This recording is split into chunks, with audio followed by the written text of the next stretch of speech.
camera here. Alright, well, I will just wait a minute or a few seconds until somebody shows up in the stream. Alright, so far so bad. So far nobody. But hopefully soon. Okay.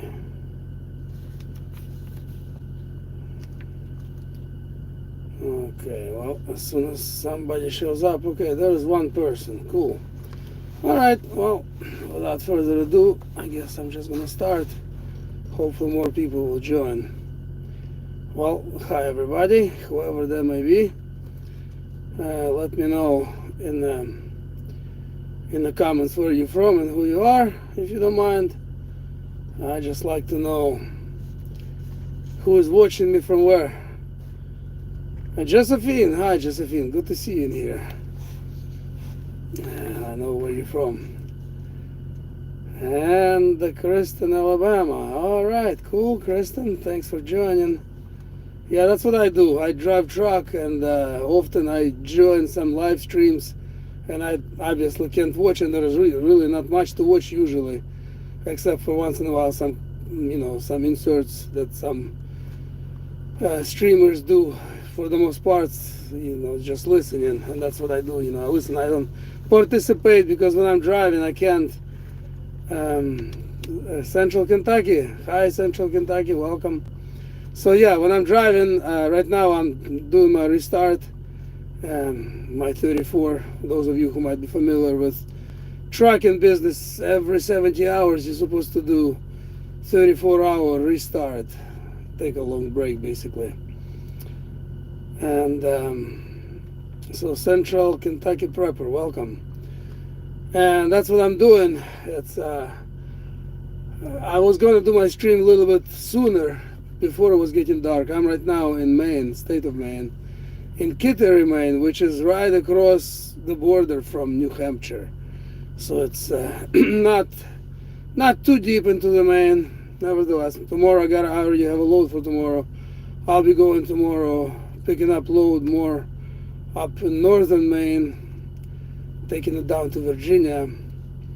Anyway, so I wanted to talk to you all who will be listening live or who may be rewatching the stream later about solar flares. Lots has been said about solar flares over the years. I'm not gonna talk too much about solar flares themselves, but I came across some information on internet. Some of you may know or may not know Professor Peter Becker from George Mason University. And this professor, I think he was on Fox, I believe. But anyway, he was talking about solar flares. Of course, coming from professor, obviously, it's like you can't dispute it, right? If it's coming from professor, it's the gospel. So they want you to believe. And he was talking about solar flares, and he was saying things like, these solar flares will be so strong because there is the storm on the sun that we may lose internet. Hi Carrie, thanks for joining. We may lose internet. And when I heard that, I started to think, number one, scientists themselves, they say that about the ocean, for example, that they know only about 5% about the ocean, meaning they don't really know anything about the ocean, not much of it.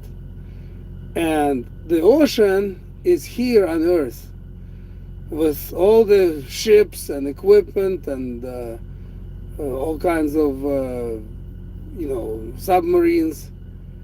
Yet they themselves say they don't know much about the ocean, 5% worth.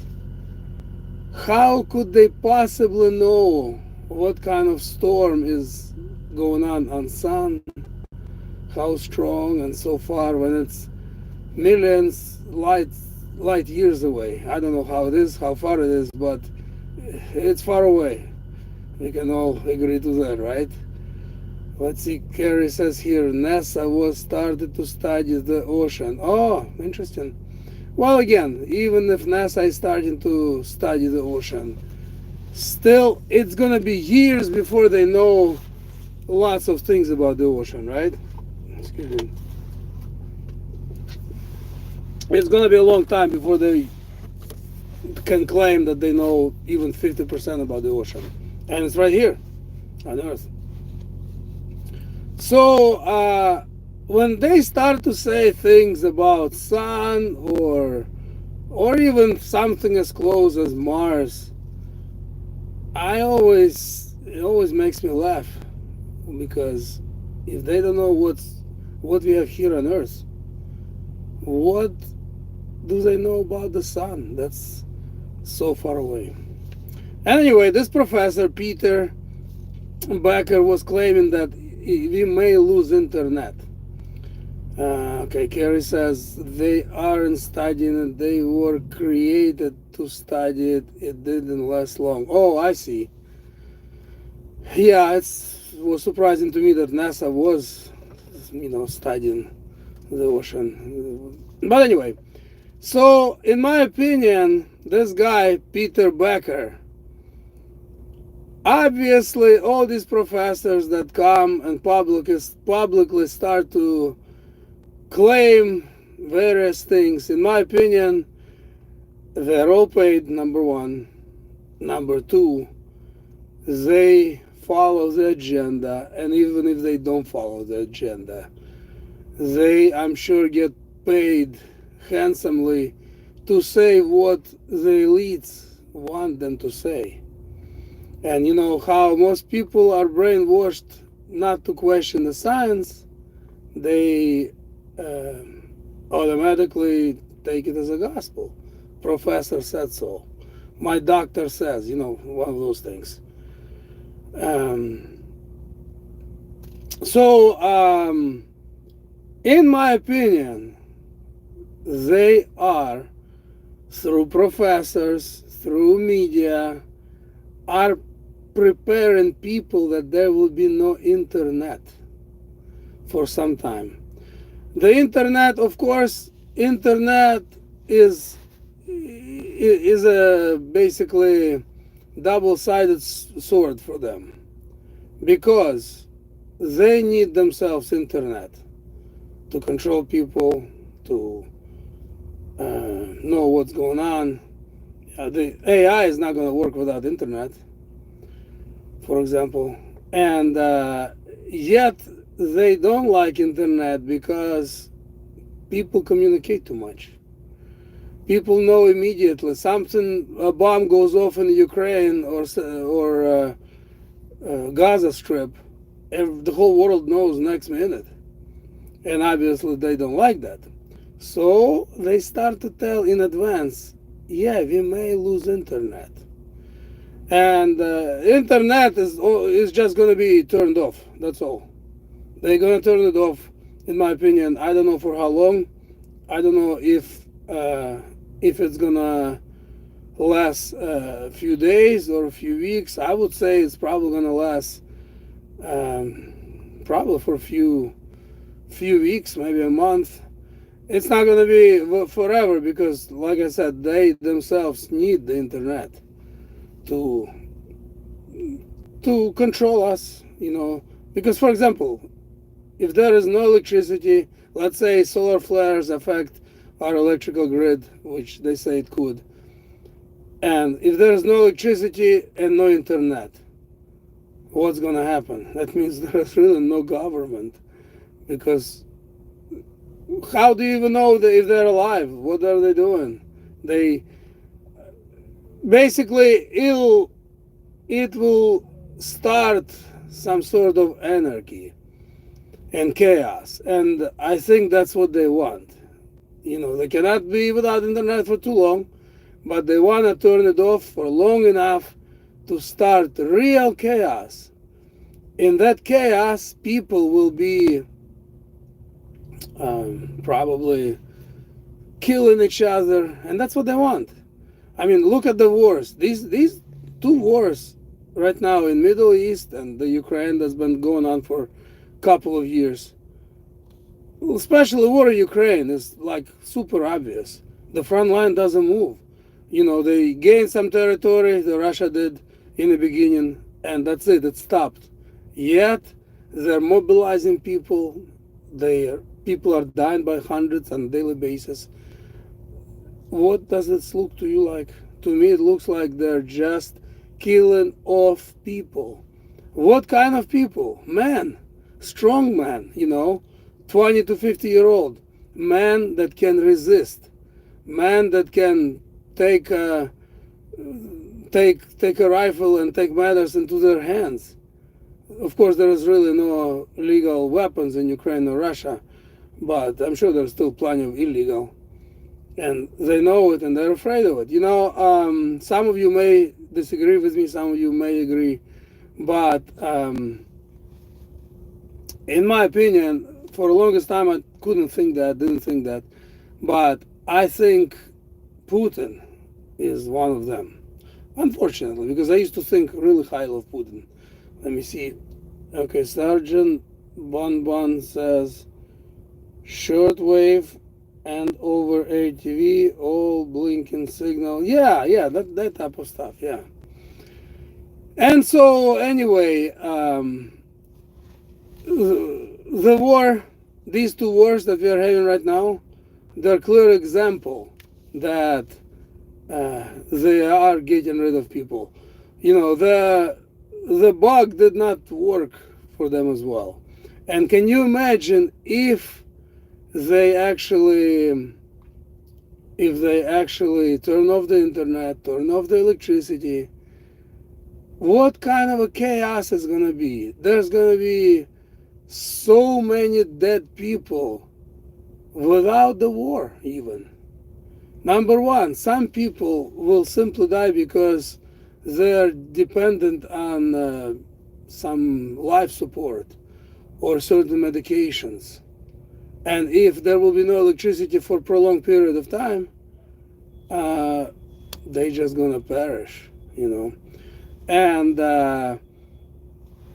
other people that are not prepared, and I would say still majority of people are not prepared, they gonna die from just trying to get food, trying to take some food by force from other people, and other people will try to defend their preps, and as a result they will perish also. I guarantee you, if they turn off electricity and internet for, like, let's say a month, there will be more casualties than at the war, I'm sure. Not in the first week or two, but toward the end. Another thing I wanted to talk, I was thinking, I think about war in the Ukraine a lot. I listen about it daily. I'm from the Ukraine, so it's obviously closer to me than to someone else. So, do you remember Wagner Group and Yevgeny Prigozhin, who was ahead of the group? You remember, supposedly Prigozhin died in an airplane crash, and supposedly I also heard through different channels, through different sources, that he's actually faked his death and he's in Venezuela right now. Don't know if that's true or not. I'm taking all of it with a handful of salt, But there's just so much lie going on. It's like a month ago, several Ukrainian sources were saying that Putin was dead. Maybe he is, but I don't think so. I made a couple of videos about it, and I told you, take it with a pound of salt. because it's coming from Ukraine. I'm sure it's their wish, but you don't know. You truthfully don't know. Let me see what you guys are saying here. So Kerry Richardson said, did you see Zelensky is moving here and getting citizenship? No, I did not. B. Ryan, hi. B. Rand, how are you, my friend? Thanks for joining. No, I did not see that, Kerry. It doesn't surprise me because he is probably, Zelensky, I think, is going to be replaced soon by Zaluzhny. You know, Zaluzhny is a general, and I thought he would be going either here or maybe Britain, or I thought maybe Israel. But now with what's going on in the Middle East, I doubt he'd be going to Israel. He has Zelensky since he became a president. Now, this is really funny. Yeah, he had some money with his comedy show. You know, it was called Quartal 95. He was a comedian, a clown. And so, yeah, he was not poor, but he also was not a billionaire, and he's now. Besides having just in different various accounts over, almost $2 billion, he has properties all over the world. He has like 2 or 3 high-end penthouses in London. He's got property in Central America, in Costa Rica, I think. He's got property in Italy. He's got nice property right here in the United States, in Florida, in Miami, among others. He has like close to a dozen of properties around the world. Suddenly, he becomes president, and suddenly he's becoming billionaire with all these properties. Must be nice to be a president. And I'm telling you, this war is making him richer and richer, because that's all it is money laundering. For Zelensky and for our potato head here, I'm sure they're in it together, washing the money. Anyway, so I digress a little bit. I want to talk just briefly about Wagner Group and about Prigozhin, who supposedly died in a plane crash and who supposedly is hiding in Venezuela at the moment. So Wagner Group, they were fighting very hard in Bakhmut. Lots of them died there. Lots of Ukrainians died there. Anyway, at the end, in my opinion, as you know, he went, Prigozhin, with his forces, he went toward Moscow. He didn't make it, but he came really close, with an attempt for a coup, supposedly. That's the official story. And it looks like, because what else? Why would big army just march over to Moscow? Yeah, an attempt for a coup makes sense. And here is my opinion. Here is what I think why he went to Moscow. Because I think, like Putin, he was never at the front line. Prigozhin was. He was at the front line the whole time. He saw what's going on. He saw Russians and Ukrainians dying by hundreds. I heard that, different sources say different things, but at the most I heard on the Ukrainian side, a soldier less on the battlefield. At the most, about 3 weeks. So when you go to the battlefield on the Ukrainian side, supposedly that's all you're gonna last is 3 weeks, if you're lucky. So I'm sure Prigozhin saw all of that, and he probably thought, and again, this is just purely my opinion, my thoughts on this issue. He thought, this is messed up, and maybe perhaps he was going to do a coup, with an attempt to stop this war, maybe. I don't know, but it to me that's what it seems like. So, excuse me a second. It's hard to see. It's getting dark here. Anyway, in my opinion, that's what Prigozhin tried to do. Try to do a coup in order to stop the war, probably because Prigozhin also, at least on one of the videos, he went to the cemetery where lots of Wagner soldiers were buried, and he made a short speech, and he was like apologizing to dead soldiers for their death. Whether he really meant it or not, I imagine he probably meant it. I mean, how can you just, you have to be totally cold-hearted, cold-blooded, not to care about people who lost their lives, And to me, it's both Ukrainian side or Russian side. People are losing their lives. In my opinion, obviously Russia is a much bigger country than Ukraine, with a lot more people. So, in my opinion, Zelensky said a number of times, fight to the last Ukrainian. Okay, if you're gonna fight to the last Ukrainian, who's gonna need that land? Women, they're running away from Ukraine. Women and children, they're getting away from Ukraine, out of Ukraine, like rats from sinking ship. My relatives, my cousin, she has 5 kids. Well, she had 5, she has 6 now. She had a kid being born in Germany. She ran away because they drafted her husband to the war, and she escaped. And so does millions of people. So did millions of people. Poland alone had like 5 million refugees, which is insane. Russia also took in, I think, 6 or 7 million. So Ukraine started with over 40 million in population before the war. They're down to 20. Half the country is gone already. The war is not even over with. I would say Ukraine, it's not going to survive much longer as a country.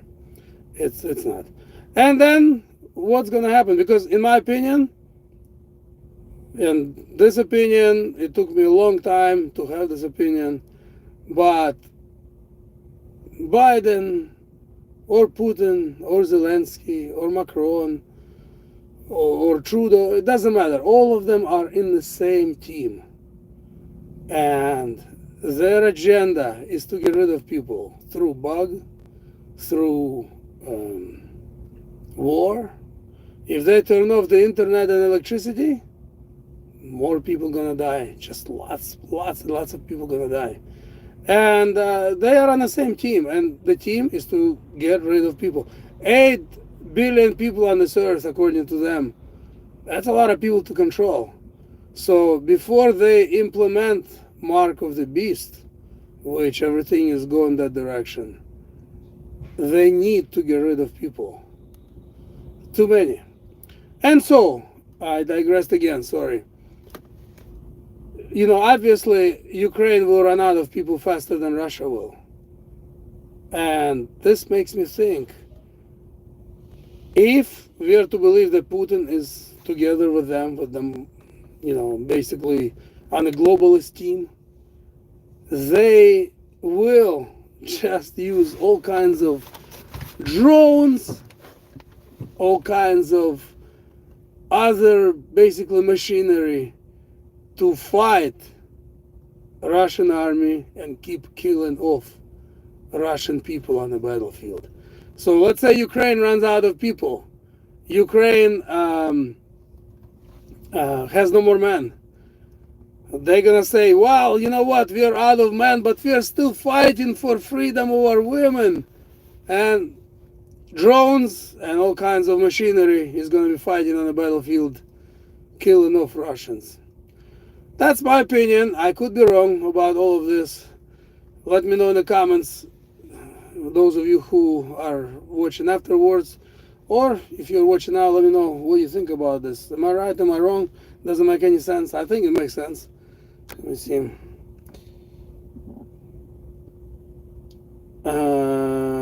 Okay, Stevenson Torrance says Egypt too. Not sure exactly when you wrote this, so I don't know exactly what you mean by saying Egypt too. Oh, and Biran said, and the potato son. Yeah, of course, the potato son, he's got his hands deep into Ukraine because, it benefits him. He's got multiple businesses there, the potato son. Anyway, thanks for joining. Thanks for watching. Now or afterwards, I'm going to wind down the stream. That's all I have for you today. Something to think about it. So, Josephine says, I think it makes sense. Yeah, I think it makes sense too, Josephine. So I'll see you all next time in the next stream, in the next upload. Thanks for watching my videos and supporting me. Let's see. PJ Stevenson Torrance says Z bought house there recently. Oh, in Egypt. Yeah, I heard. I heard that Zelensky is a neighbor with Angelina Jolie in Egypt. I don't know if that's the truth or not, but it's comical. Two actors bought properties next to each other because, Zelensky is an actor. He's been in a few movies. He's been a comedian all his life. So I don't know if it's a coincidence or not. But then Kerry Richardson in the chat, you can see her comments. She said that he is getting citizenship here also. So Zelensky is definitely, I think he's okay. He has options and places to go. Biran says, God bless you all. Yes, you too, my friend. God bless you. God bless you all. So anyway, that's all. Take care. God bless. And I'll see you next time.